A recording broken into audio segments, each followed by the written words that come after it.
Bonjour éclaireur pour vérité, bonjour à tous mes condisciples de cette classe éclaireur pour vérité. Cette classe que j'aime de tout mon cœur. Ah là là. Vous vous souvenez de la dernière fois?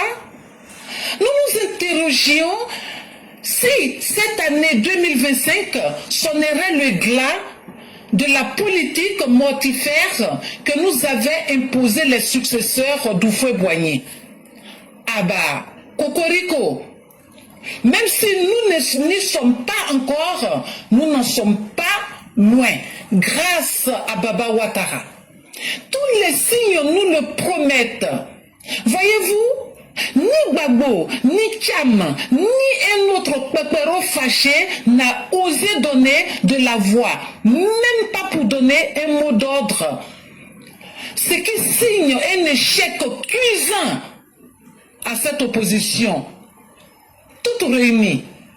L'apocalypse qui nous avait été promis en Côte d'Ivoire est resté à l'état d'un vent buccal.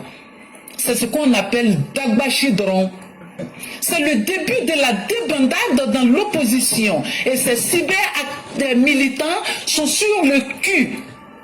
On leur a rabattu le caquet. Les rares qui osent encore prendre la parole sont saisis par l'amertume. Ainsi l'a décidé Boa Ouattara. Sa réponse à ces lions en carton qui se disaient prêts pour la bagarre a été d'ouvrir sa campagne à Daloa au milieu de ces militants sortis par dizaines de milliers. Ado trop fort. Nous autres sommes en route pour le retrait de notre carte d'électeur, pour accorder le un coup KO aux fiers et dignes descendants de Ouattara. Et mes frères et sœurs, faisons nos enfants dans un mariage. On dirait que ça donne barakanyuma à nos enfants, hein? Voilà le cas de Prado. Merci et à bientôt. Merci infiniment, Mère Blanc. Mère Blanc vient de mettre le coup d'estocade final. Elle vient de frapper totalement. En très peu de mots, elle a montré toute la lâcheté et la nullité de ses opposants. Incapables d'offrir un avenir à travers un programme de société. Incapables de faire le bilan de leur conscience. Pour se dire, nous avons fait du mal, c'est pourquoi les Ivoiriens ne nous apprécient plus. Incapables de regarder dans l'avenir. Pour choisir les bonnes valeurs, ils se sont collés à la violence. Mais même dans la violence, c'est eux aujourd'hui qui crient « Ouais, mes militants disent que tous leurs collègues font mal. Ouais, mes militants disent que vous avez lancé lacrymogène sur eux. Ouais, mes militants disent que Bina Diarra ne veut pas venir vite en Côte d'Ivoire. Mes militants disent que Agali il n'a pas trouvé route pour entrer. » Bande de plaisantins que vous êtes. Votre courage là, c'est dans votre bouche. Ah, ça me surprend pas. Parce que hier nuit là, moi j'étais sur le site de Gore. J'étais en train de les biama. Je les ai biama hier aussi sur leur site là-bas. Donc, moi je leur ai dit en face, j'ai dit bande de plaisantins. Votre courage là, c'est dans vos bœufs. Sinon la route d'Abidjan là, il n'y a même pas visa pour vous. On vous a pas vu là-bas. Chers parents, tout ce qu'on vous raconte sur Facebook là, les vrais garçons qui parlent et puis qui disent voilà ce que j'ai dit et puis il n'y a pas un garçon qui peut enlever là. Depuis vous êtes sur Facebook, vous avez vu combien? Depuis vous êtes sur TikTok, réseaux sociaux partout là. Vous avez vu combien de personnes dire ce que moi j'ai dit là. Je ne suis pas Dieu, mais il n'y a pas quelqu'un qui peut enlever dessus. La vérité et le mensonge, il y a une grande différence. La vie sur Facebook là, les réseaux sociaux là, c'est le terrain des plaisantins.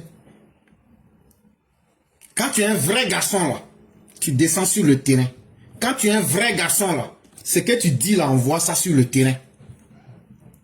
Chers parents, tout ce que vous voyez sur Facebook là, mettez ça ensemble, mettez ça dans la poubelle. 99% c'est des plaisantins qui viennent pour faire leur propre promotion. Mais ça va où? Ça va nulle part. C'est pas mieux de dire la vérité. C'est pas mieux de se mettre du côté de la vérité.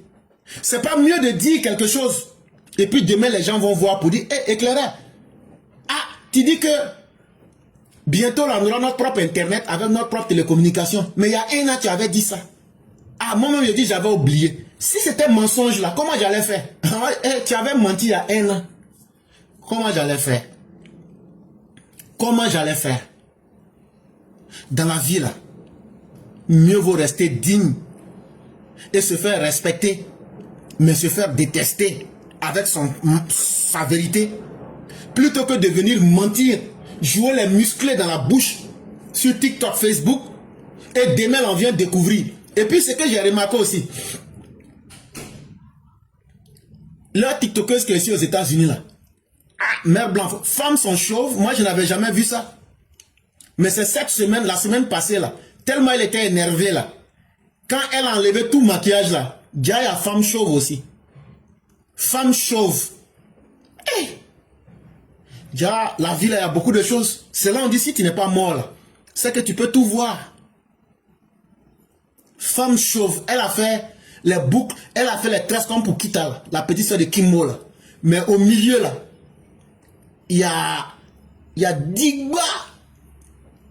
Digba Calvici, comme pour Kofi Gombo là sur sa tête. J'ai dit, tiens, ça là aussi on n'avait pas vu de... Mais tout ça, ça fait partie de la vie. Et donc, chers parents, la fausse image, les faux héros, c'est sur TikTok, c'est sur Facebook, c'est sur YouTube. Mais les vrais héros, c'est ceux que tout le monde déteste, mais qui ont le courage d'appeler les choses par leur nom. Et puis vous voyez, puis ça se réalise, et puis ça se fait. Les vrais héros, c'est ceux qui se sont mis du côté de l'État pour aider la patrie, pour sauver des vies.